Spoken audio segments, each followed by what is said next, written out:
இப்போ பேட் கேர்ள்னு சொல்லிட்டு வர்ஷா பராத் அவங்க அசிஸ்டண்ட் லேடி அவங்க எடுத்த படம் பேட் கேர்ள். இப்போ அதுக்கும் இப்போ கோர்ட்டுக்கிட்டலாம் போய் அந்த படமும் சுற்றி தான் வருது.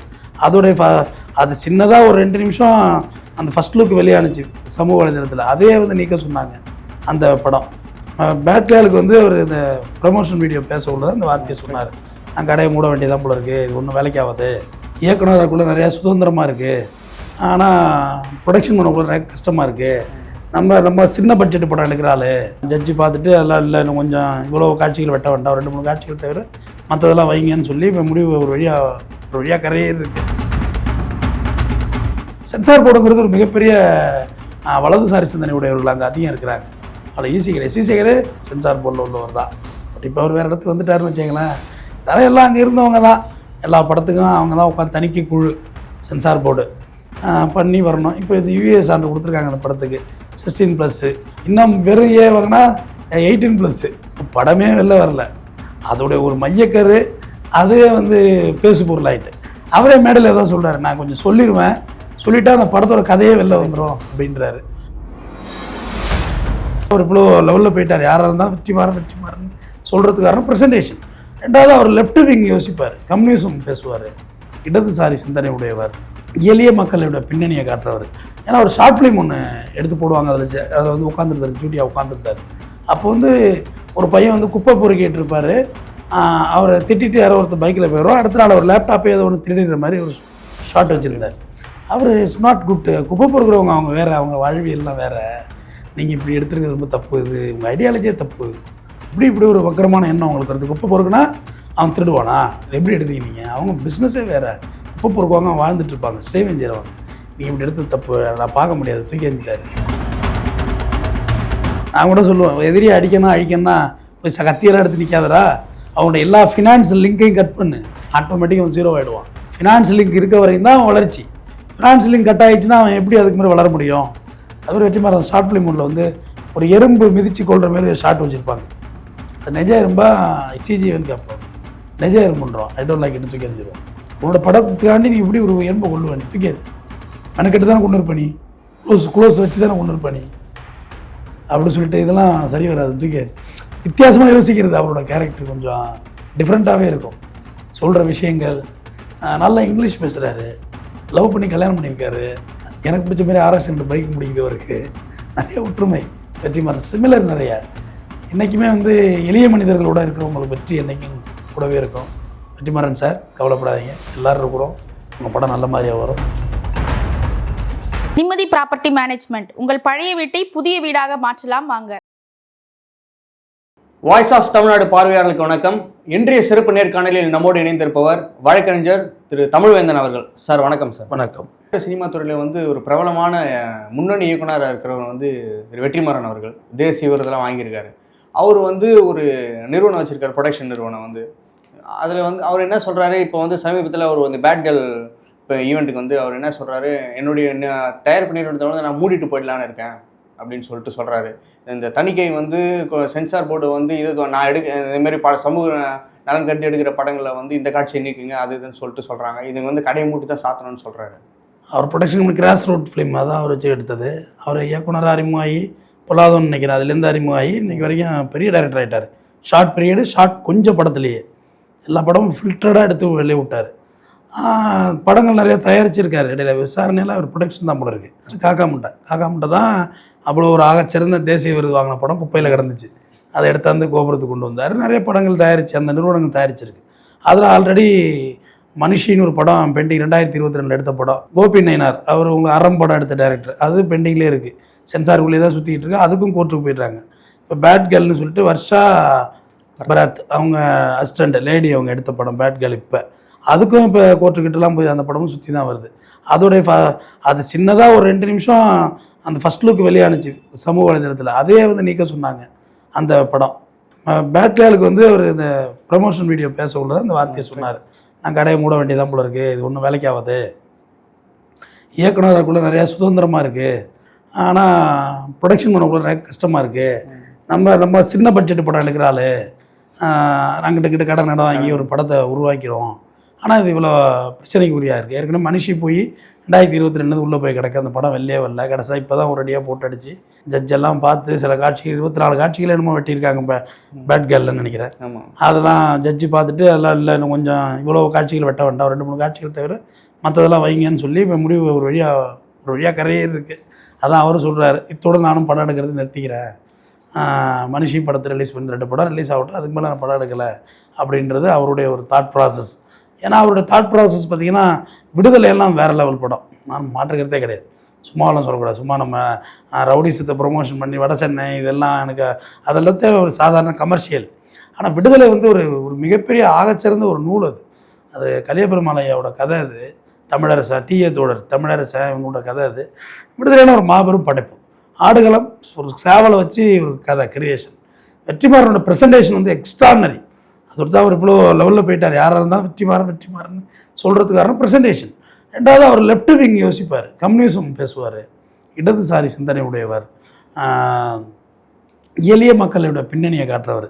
ஏன்னா ஒரு ஷார்ட் ஃபிலிம் ஒன்று எடுத்து போடுவாங்க, அதில் வந்து உட்காந்துருந்தார், ஜூடியா உட்காந்துருந்தார். அப்போ வந்து ஒரு பையன் வந்து குப்பை பொறுக்கிட்டு இருப்பார், அவரை திட்டிட்டு யாரோ ஒருத்தர் பைக்கில் போயிடுவோம், அடுத்த நாள் ஒரு லேப்டாப்பே ஏதோ ஒன்று திருடிற மாதிரி ஒரு ஷார்ட் வச்சுருந்தார். அவர் இட்ஸ் நாட் குட். குப்பை பொறுக்கிறவங்க அவங்க வேறு, அவங்க வாழ்வியெல்லாம் வேறு, நீங்கள் இப்படி எடுத்துருக்கிறது ரொம்ப தப்பு, இது உங்கள் ஐடியாலஜியே தப்பு, இப்படி ஒரு வக்கரமான எண்ணம் உங்களுக்கு வருது. குப்பை பொறுக்குனா அவன் திருடுவானா, இது எப்படி எடுத்துக்கினீங்க, அவங்க பிஸ்னஸே வேறு, குப்பை பொறுக்குவாங்க அவங்க வாழ்ந்துட்டு இருப்பாங்க, ஸ்டேவன் செய்கிறவங்க, நீங்கள் இப்படி எடுத்து தப்பு, நான் பார்க்க முடியாது, தூக்கி எறிஞ்சிட்டாரு, மூஞ்சிக்கு மூஞ்சி சொன்னார். அது வந்து ஒரு இடதுசாரி சிந்தனை ஆனால் மட்டும்தான் அது மாதிரி சொல்ல முடியும். மற்றவங்கலாம் பூசி மொழி அதை ஒரு வழியாக சொல்லுவாங்க. பட் வெற்றிமாறனை பொறுத்தவரை நேரடியாகவே சொல்லிட்டு போயிட்டார் நிறையா விஷயங்கள். வெற்றிமாறன் மேலே எனக்கு நானும் சில விமர்சனங்கள் வச்சுருக்கேன். ஒரு வாட்டி ப்ரொமோஷன் வீடியோ விடுதலைக்குன்னு நினைக்கிறேன், வரலாம் என்னென்னா எங்கள் பேரையும் சொல்லுங்கன்னு கீழே அந்த அசிஸ்டன்ஸ் எல்லாம் சொன்னாங்க. டேய் எல்லாரும் தானடா, இதில் ஒரு பேராக சொல்லணுமான்னு சொல்லி மைக்கை போட்டு போகடா ஒன்று போட்டு போவார். எனக்கு அது கூட கஷ்டமாக இருந்தது. எல்லாரும் பேரையும் நீங்கள் சொன்னீங்கன்னா அடுத்தது பட வாய்ப்புகள் கிடைக்கும்ல அவங்களுக்கு. அசிஸ்டண்ட்டாகவே கிடக்க முடியுமா? ஒரு இடத்துல போய் நான் வெற்றிமாறன் படம் நடிச்சிருக்கேன், வெற்றிமாறன் கூட மேடையில் சொல்லியிருக்காரு, பாருங்கள் எனக்கு வாய்ப்பு கொடுக்கும், ஒரு ஆர்ட் டைரக்டர் வாய்ப்பு எடுத்துக்குவாங்க, ஒரு டேரக்டர் அசிஸ்டன்ட் டைரக்டர் வாய்ப்பு எடுத்து, ஒரு மியூசிக் டைரக்டர் வாய்ப்பு எடுத்துக்குவாங்கல்ல. அது கூட வெற்றிமாறன் நான் சொன்னது வந்து எனக்கு கொஞ்சம் வருத்தமாக இருந்துச்சு. இது நம்ம இடதுசாரி சிந்தனையுடைய நம்மளே இப்படி பேசினா எப்படி போட்டு சொல்ல வேண்டியது எல்லாத்தையும். சென்சார் போர்டுங்கிறது ஒரு மிகப்பெரிய வலதுசாரி சிந்தனை உடையவர்கள் அங்கே அதிகம் இருக்கிறாங்க. அவ்வளோ ஈஸி கிடையாது. சிசேகர் இதில் உள்ளவர் தான், சென்சார் போர்டில் உள்ளவர் தான். பட் இப்போ அவர் வேறு இடத்துக்கு வந்துட்டாருன்னு வச்சுங்களேன். இதெல்லாம் எல்லாம் அங்கே இருந்தவங்க தான், எல்லா படத்துக்கும் அவங்க தான் உட்காந்து தணிக்கை குழு சென்சார் போர்டு பண்ணி வரணும். இப்போ இது யூஏ சான்று கொடுத்துருக்காங்க அந்த படத்துக்கு 16+. இன்னும் வெறும் வாங்கினா 18+. அது வெறும் அப்யூஸ்மெண்ட்டாக இருக்கணுங்கிற அவசியம் இல்லை. வல்காரிட்டி ஷூட் இருந்தாலே அது அப்படி தான் இருக்கும். ரத்தம் குப்பாக்கி சண்டை வெட்டு குத்து இப்படி இருந்தாலும் அது அந்த சான்றை கொடுப்பாங்க. இவர் ஆனால் ரொம்ப நெருக்கடி பண்ணிட்டாங்க, குறிப்பிட்ட சமுதாய பெண்களை வந்து நீங்கள் ரொம்ப டேமேஜ் பண்ணி படம் எடுத்துருக்கீங்க, படமே வெளில வரல, அதோடைய ஒரு மையக்கரு அதே வந்து பேசு பொருளாயிட்டு. அவரே மேடையில் தான் சொல்கிறாரு, நான் கொஞ்சம் சொல்லிடுவேன், சொல்லிவிட்டா அந்த படத்தோட கதையே வெளில வந்துடும் அப்படின்றாரு. நம்மளும் அதே நாகரீகரி தான் சொல்லாமல் இருக்கோம், கதை வெளில வந்துடும்னு. அதனால இதெல்லாம் காட்சிகள்லாம் எடுக்கணும் போக்குவரத்துன்னு சொல்லி தான் அதை நிப்பாட்டி வச்சுருந்தாங்க. கோர்ட்டு போய் நீதிபதி ஆனந்த வெங்கடேஷ் அவர்கள் பார்த்துட்டு நான் பார்த்து சொல்கிறேன் அப்படின்னு சொல்லிட்டு பார்த்துட்டு இதுதான் இந்த காட்சிகள் தவிர மற்றெல்லாம் இருக்கலான்ட்டு அவர் ஒரு முடிவு எடுத்துட்டார். அதை வச்சு மறுபடியும் படத்தை இயக்கி கொண்டு வர்றாங்க.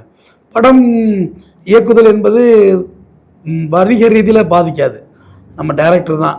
படம் வந்து அடுத்தடுத்த சோர்ஸ், அதாவது அந்த படத்தை விட ப்ரிடிக்ஷனை விட ப்ரைஸ் கூட போகல வெற்றிமாறன் சொல்லியிருக்காரு, நான் டெக்னிக் பண்ணி அதை கொஞ்சம் கம்மி பண்ணி படம் எடுத்திருக்கேன் அப்படின்னு சொல்கிறார். ஜேம்ஸ் கேமரோன் எத்தனை பேருக்கு தெரியும்னு தெரியல, டைட்டானிக் எடுத்தார், அவதார் எடுத்தார். ஜேம்ஸ் கேமரோன் அவர் வந்து டைட்டானிக் எத்தனையோ கோடி பட்ஜெட்டு, 800 கோடியா அது ஐ திங்க் அப்படி தான் நினைக்கிறேன், நியரஸ்ட் 1000 crore 800 கோடி. அந்த படம் வந்து பட்ஜெட்டை தாண்டி போகுதுன்னப்ப ப்ரொடியூசர் முடியாதுன்ட்டாங்க. அதுக்கப்புறம் இவர் சொல்கிறார், அவரோட சம்பளமே 200 கோடியே என்னமோ இருந்துச்சு, என் சம்பளத்தை கழிச்சிக்க, படத்தை எடு, முதல்ல என் சம்பளம் இல்லை இருந்தா வேண்டாம், படத்தை எடு அப்படின்ட்டு மறுபடியும் படம் நிற்கிது. மறுபடியும் படம்னா கொலம்பியா ப்ரொடக்ஷன் சொல்லிட்டு லாஸ் ஏஞ்சலில் இருக்குது, அங்கே போகிறாங்க. அங்கே போய் எங்களுக்கு படம் கொடுங்கன்னப்ப அவங்க என்ன சொல்கிறாங்க, நாங்கள் வந்து கொலம்பியா ப்ரொடக்ஷனில் தான் படத்தை விடுவோம், சம்மதமாக அவங்களுக்கு கேட்குறாங்க. அது உடனே இவர் ஜேம்ஸ் கேமரோன் என்ன இவ்வளோ கஷ்டப்பட்டு நம்ம போட்டிருக்கோம், படம் முடிய போகுது, இப்போ போய் கொலம்பியா ப்ரொடக்ஷன் நம்ம எதுக்கு ஒத்துக்கணும்னு ஃபைட்டு. ஆனதாக திரும்ப படத்தை எடுத்துட்டாங்க. படத்தை எடுத்து ரிலீஸ் பண்ணி வர வசூலே அந்த 800 கோடி ரூபா இருந்துச்சு. என்னமோ நீ ஒரு நாள் வசூல் தான் பேசுகிறாங்க, அந்த வசூலே இருந்துச்சு. அப்போ கொண்டு போய் 300 கோடி என்னமோ ஒரு கையில் கொடுக்குறாங்க. அப்படி சிரிச்சது புன்னகை இன்னும் எனக்கு ஜேம்ஸ் கேமரோட புன்னகை இருக்கு. இதான் எனக்கு தெரியுமாடா, இதான் எனக்கு தெரியுமாடா அந்த ரிசல்ட்டு ப்ரெசன்டேஷன். நான் அந்த வளர்த்த பிள்ளை பெத்த பிள்ளைக்கு தெரியுங்கிற மாதிரி ஆனால் எனக்கு தெரியுமே இது அப்படின்னு சொல்லி வாங்குவார் அந்த பணத்தை. அந்த மாதிரி ஒரு படம் எடுக்கிறதுங்கிறது வந்து அவ்வளோ எளிதான காரியம் இல்லை. இன்றைக்கி லெவலில் அப்படி தான் இருக்கு. இல்லை, அவர் ஒரு பெரிய டைரக்டராக இருக்கிற தமிழ் சினிமாவில் அவருடைய தயாரிப்பில் வர்றது இவ்வளோ அவர் வந்து இவ்வளோ விரக்தியாக பேசுகிறாரு. அது வெளிக்கொண்டு வர்றதுக்கு படத்தை பெரிய கமலஹாசன் கூட பெரிய ஆள் தான். அவருக்கு எவ்வளோ நெருக்கடி கொடுக்குறாங்க ஒரு படத்துக்கும். விஸ்வரூபம்லாம் தெரிச்சு ஓடினாப்புல, நான் இந்தியா விட்டே போகிறேன்டா, உங்களுக்கு நாடே வேணான்டாங்கிறாரு. அப்போ அந்த டார்ச்சரு. ஏன் விஜய் கூட தான் போயிட்டு ஜெயலலிதாட்ட கெஞ்சி ஒரு படத்தை ரிலீஸ் பண்ணார் அம்மான்னு சொல்லி. அந்தளவுக்கு அதில் பொலிட்டிக்கல் ட்ரைவெல்லாம் இருக்கும். அதில் எல்லோரும் விஜய் கமலஹாசன்லாம் பயங்கர நெருக்கடி பண்ணியிருக்காங்க. ஜெயலலிதா தான் பயங்கர நெருக்கடி. அதனால் அப்புறம் போட்டு அடித்து ரிலீஸ் பண்ணாங்க. இதை வெட்டி அதை வெட்டி அதை வெட்டி இதை வெட்டி கடைசியாக அந்த படத்துக்கு ப்ரமோஷனே இவங்க தான். இப்போ இந்த படம் இருக்குல்ல, இந்த படம் சாதாரண ஓடி இருக்கும். இவங்க போட்டு ப்ரெசர் பண்ணுறதுலேயே அந்த படத்தை போய் எல்லாம் பார்க்கணுங்கிற முடிவு எடுத்து அந்த படம் ஓட ஆரம்பிச்சிடும். நமக்கு பெரியார் தான் சொல்லுவார், எனக்கு விளம்பரமே என் எதிரி தான் அப்படிம்பாரு. வண்டிகள் நிறைய ஆட்டோவில் எழுதியிருப்பாங்க. நம்மளை விமர்சிக்கிறவங்க தான் நம்ம எதிரியை. பெரியாருக்கு தெரியாதா அத்தனை வயசில் கல்யாணம் பண்ண விமர்சனம் வரும்னு தெரியுமா தெரியாதா? தெரியும். இந்த பயலில் சும்மா இருந்தாலும் பேச தான் போகிறான். கல்யாணம் பண்ணிட்டு போகன்ட்டு ஒரே முடிவு எடுத்து வச்சுட்டு போனார் அவர். முற்போக்கு அப்படின்றத விட ஒரு சாதாரண எல்லாருக்கும் இருக்க வேண்டிய ஒரு அறிவு தாங்கிறது என்னோட சிந்தனை. இடதுசாரி முற்போக்குலாம் சொல்கிறாங்கல்ல, முற்போக்கெல்லாம் ஒன்றும் கிடையாது. சராசரி மனிதனுக்கு இருக்க வேண்டிய உணர்ச்சிகள் தானேங்க முற்போக்குங்கிறது. எல்லாருக்கும் இருக்கணும்ல, யூனிவர்சலுக்கு இருக்கணும்ல. பாமரத்தனம் எப்படி சரியாக இருக்க முடியும்? அதுதான் வெற்றிமாறனோட படங்களில் இருக்கும். ரொம்ப எதிர்பார்ப்போட அசூரன்லாம் வேறு லெவல் டைரக்ஷன். இன்றைக்கி சொல்கிறேன், வேறு லெவல் டைரக்ஷன், ஃபஸ்ட் கிளாஸ். அதுலேயுமே எனக்கு எல்லா படத்துலையும் சின்ன சின்ன விமர்சனங்கள் இருக்கும். எல்லாத்தையும் சரி பண்ணி ஒரு படம் எடுக்க முடியாது. நம்ம ஒரு வீடியோ பேசுகிறோம், 50 கமெண்ட்டில் திட்டுறான், 10 கமெண்ட்டில் பாராட்டுறான். அதுக்கு என்ன பண்ண முடியும்? அது அவங்களோட பார்வை. அது அதில் கூட வந்து லாஸ்ட்டாக கொஞ்சம் ஃபினிஷிங் கரெக்டாக சொல்லியிருக்கலாம். எந்த கம்யூனிட்டிக்கு பிரச்சனை நடந்து சொல்லியிருக்கலாங்கிறது என்னோட ஒரு ஐடியா இருந்துச்சு. வெண்மணியை வச்சு தான் ஒரு படம் எடுத்திருந்தார். கீழே வெண்மணியை பேஸ் பண்ணியிருந்தது அந்த கதை. அதை கொஞ்சம் சொல்லியே விட்டுருந்துருக்கலாமே, என்ன தப்பு அதில்? நிஜ கதை தானே வெளில தெரியணும். கொஞ்சம் அதை ஃபினிஷிங் பண்ணி எடுத்துருந்துருக்கலாம். விசாரணையெல்லாம் வேறு லெவலுக்கு இன்றைக்கும் பார்க்க முடியாதுங்க அந்த படத்தை கண்டு கொண்டு. அவ்வளோ ஒரு கொடூரமான இது இருக்கும். கிஷோரை நல்லா பயன்படுத்துவார் அவர். பொல்லாதவன்லே ஃபஸ்ட் படத்துலேயே சொல்கிறேன், அருமையாக ஒரு பைக்கு தான் கதையே. அதில் அந்த படத்தில் வேறு எதுவுமே இல்லை. ஒரு பைக்கு, ஒரு வடசனில் உள்ள ரவுடி ஒருத்தர். அந்த ரவுடியே நல்லவனாக காமிப்பார், செல்வங்கிற கேரக்டரை. நமக்கு ஒருத்தர் பிடிக்கல அப்படிங்கிறதெல்லாம் கொலை செய்யக்கூடாதுடா, தொழிலுக்காக கொலை செய்யறியா செய்ய அப்படின்ட்டு வரும் அந்த டைலாக். பப்ளிக்கோட சண்டை வலிக்கக்கூடாது, பொதுமக்கள் பொதுஜனம் அதை வைக்கணும். அதுமாரி ஃபேமிலியோட போக்குள்ள வெட்டுறது ட்ரை பண்ணுவாங்க. ஃபேமிலியோட போக்குள்ள அவன் குடும்பம், அவனை வெட்டக்கூடாது, அதை பொறுத்திருந்து வெட்டு, அதோட நம்ம அவனுக்கு வேலை என்ன வேலை அப்படின்னு. அதெல்லாம் ரொம்ப யதார்த்தமாக இருந்தது அந்த டைலாக். வடசென்னையை விட பொல்லாதவன் பெட்டர். வடசென்னையை விட நிறைய ட்ராமாட்டிக் இருந்துச்சு. ஆனால் நீங்களாம் வடசென்னையை தான் பார்த்துருப்பீங்க. வடசென்னை 2க்கு தான் இப்போ ஆவலாக இருக்கிறாங்க இல்லை நிறைய பேர். நாங்களாம் பொல்லாதவன் பார்த்த டீம். பொல்லாதவன் வேறு மாதிரியான ப்ரெசன்டேஷன். ஆடுகளும் அதோட அருமையான ப்ரெசன்டேஷன். ஆடுகாலத்தில் வந்து இந்த கிஷோருக்கு டைலாக் டப்பிங் கொடுக்குறது சமுத்திரக்கனி கொடுத்தாருங்க. ஆடுகாலத்தில் எல்லாமே அவங்க எல்லாம் ஒரே ப்ரொடக்ஷன் தான். சமுத்திரக்கனி, இவர், அமீர் அண்ணன் எல்லாமே ஒரு குரூப்பு தான். நீங்கள்லாம் ஒன்றா பீப்புள்ஸ் வெளியானது. அதில் வெற்றிமாறன் எக்ஸ்ட்ரீம் ஆகிட்டார். ஆனால் இன்னொன்று, சிவாஜி கணேசன் ஐயாட்ட கேட்டாங்க, படம் எடுக்கலையா நீங்கன்னு. நடிக்க தானே எனக்கு தெரியும், அதான் என் வேலைன்னாரு. அதே தான் இவரும் செய்யணும். இயக்குனராகவே இருந்துட வேண்டியதான். படம் எடுத்தால் தேவையில்லாத பிரச்சனை தான். இல்லை, அவருக்கு சில இயக்குனர்களுக்கும் சரி, வருஷம் வந்து அவரோட அசிஸ்டன்ட் நினைக்கிறேன். அதனால வாய்ப்பு கொடுக்கறதுக்காக அது ஒரு பயன்படுத்துறாரு. அதான்ப்பா, படம் எடுக்க உள்ள டேரக்டர் தான் அப்படி விட்டுருவாங்க. பட் பணம் எவன் போட்டானோ பொருளாதாரத்தில் அடித்தா தான் அடங்குவாங்கிற மாதிரி பொருளாதாரத்தை அடிப்பாங்க. நான் கூட சொல்லுவேன், எதிரியை அழிக்கணும்னா போய் கத்தியெல்லாம் எடுத்து நிற்காதரா, அவனோட எல்லா ஃபினான்ஸ் லிங்கையும் கட் பண்ணு, ஆட்டோமேட்டிக்காக அவன் 0 ஆகிடுவான். ஃபினான்ஸ் லிங்க் இருக்க வரைக்கும் தான் வளர்ச்சி. ஃபினான்ஸ் லிங்க் கட் ஆகிடுச்சுன்னா அவன் எப்படி அதுக்கு மாதிரி வளர முடியும்? எல்லாமே லாக் ஆகிடும். இப்போ அவரெல்லாம் இப்போ 2022 எடுத்த படம், இப்போல்லாம் என்ன கையில் படம் எடுத்துகிட்டு போதும் அவர் கையில்? வேறு யாரும் ஒரு BMW பைக்கெல்லாம் வாங்கி கொடுத்தாங்களோ, அவருக்கு ஒரு பெரிய வெற்றிக்கு ஒரு கடைசாக வாங்கி கொடுத்தாங்க, தனுஷ் வாங்கி கொடுத்தாரோ. ஆனால் ஃபினான்ஸ் லிங்க் இருக்காதுங்க. நிறைய ப்ரொடக்ஷன் பார்த்துட்டேன். வின்னர் படம் பார்த்தீங்களா, வடிவேல் கைப்புள்ள, அந்த ப்ரொடியூசர் எங்கே இருக்கார்? ஹோட்டலில் டேபிள் துடைக்கிறாரு, நடராஜன் பேர். வாழ்க்கை செட் ஆகலை, படம் போயிடும். படம் ஆனால் ஓஹோ கிட்டு, வடிவேலுக்கு ஒரு நேமு, சுந்தர் சிக்கு ஒரு நேமு. படம் குறித்த நேரத்தில் வெளியில் வரல, லேட் ஆயிடுச்சு. ஷூட்டிங் எடுத்துட்டு சுந்தர்சி மேடையிலே சொன்னார், அது அண்ணனுக்கு தெரியும், நான் வேணும்னு லேட் பண்ணலை அப்படின்னு சொன்னார். ஆல்மோஸ்ட் காலி படம் எடுத்த காலி, மாடி விட்டு ஏழை, சந்திரபாபு காலி. படம் எடுக்கிறது அவ்வளோ ரிஸ்க்கு. கமலஹாசன் கூட இந்த மருதநாயகம்னு ஒரு படம் ஒரே ஒரு ஃபர்ஸ்ட் லுக் மட்டும் எடுத்தாங்க. இப்போ ஒரு இது எலிசபெத் ராணி வரவழைச்சு பூஜை போட்டாங்க. எத்தனையோ ஆண்டுகள் ஆகிட்டு. அதில் ஒரு கழுகு ஒன்று எங்கேருந்து ஃப்ளைட்டில் கொண்டு வந்தாராம். அந்த நிர்வாணமாக கமல் படுத்திருப்பார், அது கொத்தி அந்த சதையை எடுக்கிற மாதிரி ஒரு ஷாட்டு. அது கழுகு எங்கே கொண்டு வந்து பயிற்சியெல்லாம் கொடுத்தேன்னு சொன்னார். திருப்பி அதை எடுக்கணும் அப்படின்னா அது வந்து அவ்வளோ எளிதில்லை. காலங்கள் மாறிப்போச்சு, இவருக்கு வயோதிகம் வந்துருச்சு, அதுக்கு இதுக்கு நிறைய டிஃப்ரெண்ட் இருக்குது. மேக்கப்பில் கொண்டு வந்துடுவார் பாருங்க, உலக நாயகனில் ரொம்ப பிடிக்கும் எனக்கு அவரை. கொண்டு வந்தாலும் அந்த பட்ஜெட்டே இல்லை. அந்த படத்தை வேறு வேறு ப்ரொடக்ஷன் எடுக்கிறதுக்கு தயாராக இருக்காங்க. ஆனால் ராஜ்கமல் ஃபிலிம் இன்டர்நேஷ்னல்னு வரணுங்கிறது தான் அவரோட ஆசை. அவரோட சொந்த படம், ஓன் மேக்கிங், அவரோட கம்பெனி ராஜ்கமல் ஃபிலிம் இன்டர்நேஷ்னல். அதுதான் எனக்கு அந்த இதில் தான் வரணுங்கிறது அவரோட பேராசை. அதுக்காக வெயிட் பண்ணுறாரு. நான் எடுத்துக்கிற படம் நீ யாரும் எடுத்து கொடுக்க வேண்டாம். ரெண்டாவது கமலை வச்சு படம் எடுக்க முடியாது அவர் டைரக்ஷனில். அவர் சொல்கிறது தான் கேட்கணும். அது எடுத்துக்கிட்டே போகும் செலவு கூட சம்டைம்ஸு. அதனால் நான் ஓனாக எடுத்துக்கிறேன். ஏன்னா அவர் ஓன் படங்கள் நல்லா இருக்குங்க. ஓன் படம் ரொம்ப நல்லாயிருக்கும். எல்லா படமுமே சொந்த படம் நல்லாயிருக்கும், பயங்கரமாக எடுப்பார். ஏன்னா சொந்தத்துக்கு நல்லா செலவு பண்ணி எடுக்கிறது போல இருக்குது. மற்ற ப்ரொடியூசரில் காசு கொடுக்க மாட்டாங்கல்ல. சார் இதுக்கு போய் கழுகு கொண்டு வரோம், சிஜி பண்ணிக்குவோம் பையன். நெஜ கழுகு தான் எனக்கு வேண்டும் பார் அவர். அப்புறம் வச்சுட்டு எப்படி படம் எடுக்கிறது சிரமம்ல. வெற்றிமாறன் அப்படி தான். இப்போ ஷார்ட் ஃபிலிம் ஒன்று பார்த்தேன் வெற்றிமாறனோட, சாய் பல்லவி. அப்பா செதறிட்டேன். பாவக்கதைகளில் பொண்ணை அழைச்சிட்டு வந்துடுறான். அழைச்சிட்டு வந்து விஷத்தையும் கொடுத்துட்டு வெளில வெயிட் பண்ணுவான். அப்போ அந்த பொண்ணு சொல்லும், அப்பா எனக்கு யூரின் வருதுப்பா, தூக்கி கொண்டு கொடுப்பா, என்னை அசிங்கமாக சாவடிச்சிடாத, நான் ரொம்ப கஷ்டப்படுறாங்கன்னு சொல்லும். துடிப்பு அடங்கிட்டுன்னு சொல்லும். புள்ள செத்துருச்சு. அப்பையும் இந்த அப்பன் திருந்த மாட்டான், திரும்ப மாட்டான். கடைசியாக செத்த பிறகு அவங்க அம்மா ஒரு ரூமில் விட்டு பூட்டிடுறான்.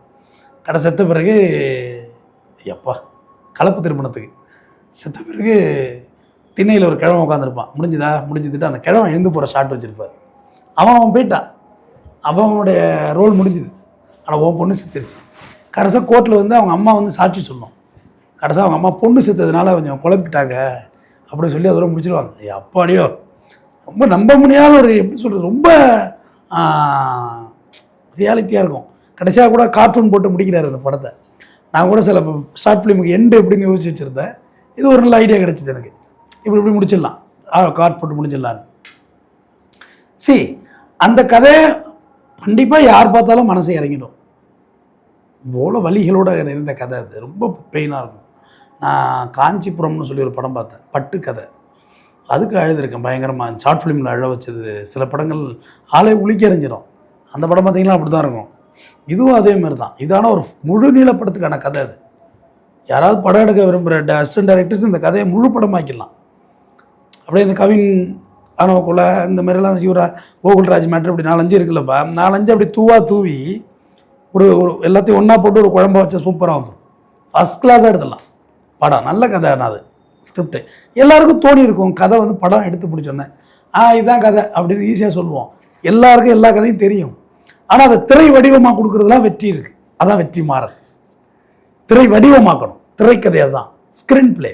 இந்த ஷாட் இங்கே வச்சு இதை வச்சு இப்போ விடுதலையெல்லாம் அவ்வளோ காம்ப்ளிகேட்டடான கதை தெரியுமா? அது நிஜத்தையும் சொல்ல முடியாத வரால. நிஜத்தை சொன்னாலும் பிரச்சனை, கொஞ்சம் மெருகேற்றினாலும் பிரச்சனை, கொஞ்சம் கூட குறைச்சி போனாலும் பிரச்சனை. எல்லாமே பிரச்சனை தான்.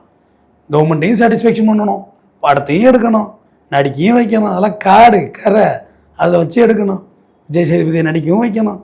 எல்லாம் கேரம்லே இருந்தவங்க அவங்கெல்லாம் கொண்டு போய் காட்டில் போட்டு. சூரியன் நல்லா ஒரு கதாநாயகனாக மாற்றின படம் சார். ஆமாம், சூரிய மாற்றினார். உண்மை, மறுக்கலை. அது வந்து அது வெற்றிமாறனே சொல்லியிருந்தாரு, இனிமேலுக்கு காமெடிங்கிறது சூரிய உனக்கு வாய்ப்பு இல்லை, ஹீரோ தான் நீங்கள் அப்படின்னு. என்ன சொல்கிறீங்க வெற்றி அப்படின்னு. அதுக்கு மாதிரி இப்போ ஒரு கருடன் ஒரு படம் வெற்றிமாறன் ப்ரொடியூஸ் போல இருக்குது. இப்போ ஒரு படம் வந்துருக்கு சூரிய, நல்லா போணுச்சு, மாமனா தாய் மாமனா. அது ஏதோ போட்டு அது ஒரே டைலாக்காக இருந்துன்னாங்க. நம்ம போய் பெருசாக பார்க்கல, போட்டு அனத்துனா எப்படி போட்டு வெறும் பேசிகிட்டே இருந்தால் படம் பார்க்க முடியாதுல்ல. விடுதலை ரொம்ப ரசித்து பார்த்தேன். நிறைய பேரை பார்க்க வச்சேன். ஒரு வாட்டியாவது பாருங்கள் வந்து எனக்காண்டி வாங்க, அழைச்சிட்டு போய் டிக்கெட்டு போட்டு உட்கார வச்சு ஏதோ ₹1 போட்டுமே இந்த மாதிரி படங்களுக்கு. குப்பை கூட தள்ளியாந்து பார்த்துட்டு கிடக்கிறதுக்கு. எதனால் வீரக்கதைகளை தெரிஞ்சுங்க, 4 வரலாறு தெரிஞ்சுங்க, 4 முன்னோரை தெரிஞ்சுங்கன்னு எடுக்கிறாங்கள படம். அதெல்லாம் நம்ம என்கரேஜ் பண்ணணும். அந்த மாதிரி விஷயங்கள்லாம்.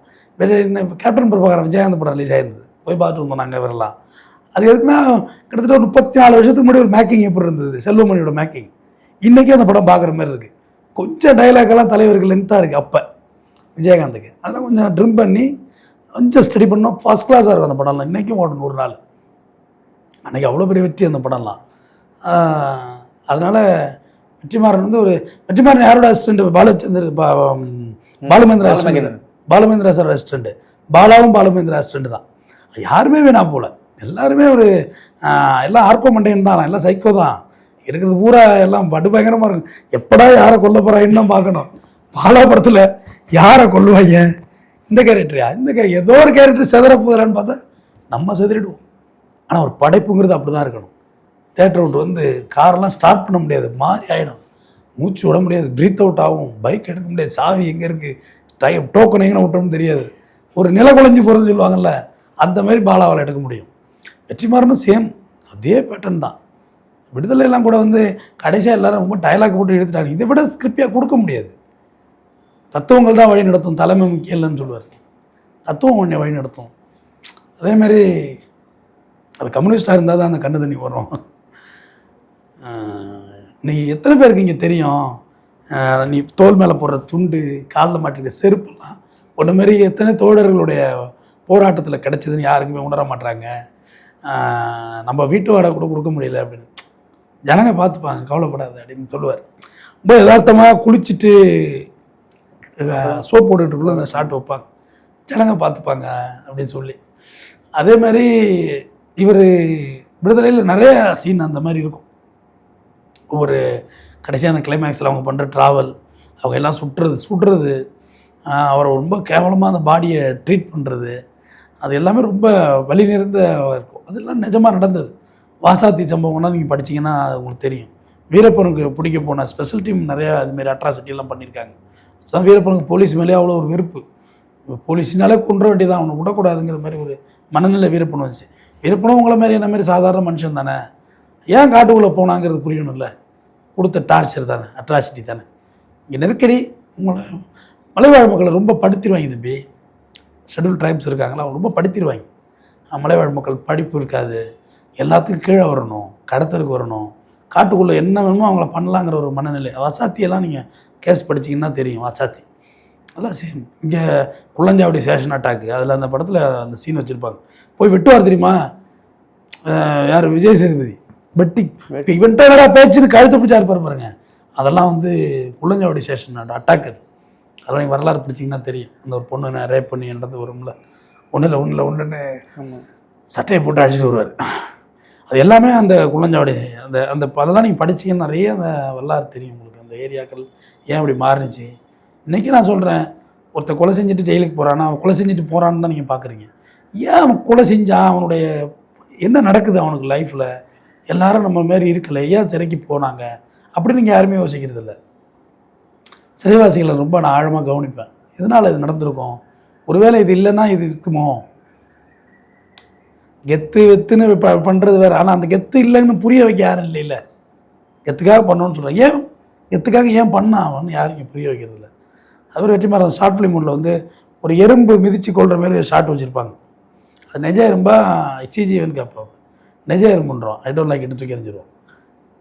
உன்னோட படத்துக்காண்டி நீ இப்படி ஒரு எறும்பை கொள்ளுவ, நீ தூக்கியாது மெனக்கெட்டு தானே கொண்டு இருப்ப, நீ க்ளோஸ் வச்சு தானே கொண்டு இருப்ப நீ அப்படின்னு சொல்லிட்டு இதெல்லாம் சரி வராது, தூக்கியாது. வித்தியாசமாக யோசிக்கிறது அவரோட கேரக்டர் கொஞ்சம் டிஃப்ரெண்ட்டாகவே இருக்கும். சொல்கிற விஷயங்கள், பாலுமேந்திராவுக்குள்ள ரிலேஷன்ஷிப்பு, நல்லா இங்கிலீஷ் பேசுகிறாரு, லவ் பண்ணி கல்யாணம் பண்ணியிருக்காரு, எனக்கு பிடிச்ச மாதிரி RS2 பைக் முடிக்குது அவருக்கு, நிறைய ஒற்றுமை. வெற்றிமாறன் சிமிலர் நிறையா. என்றைக்குமே எளிய மனிதர்களோட இருக்கிறவங்களுக்கு வெற்றி என்றைக்கும் கூடவே இருக்கும். வெற்றிமாறன் சார் கவலைப்படாதீங்க, எல்லோரும் இருக்கிறோம். உங்கள் படம் நல்ல மாதிரியாக வரும், நல்ல மாதிரியாக ஓடும். தொடர்ந்து பேசுவோம். நன்றி சார்.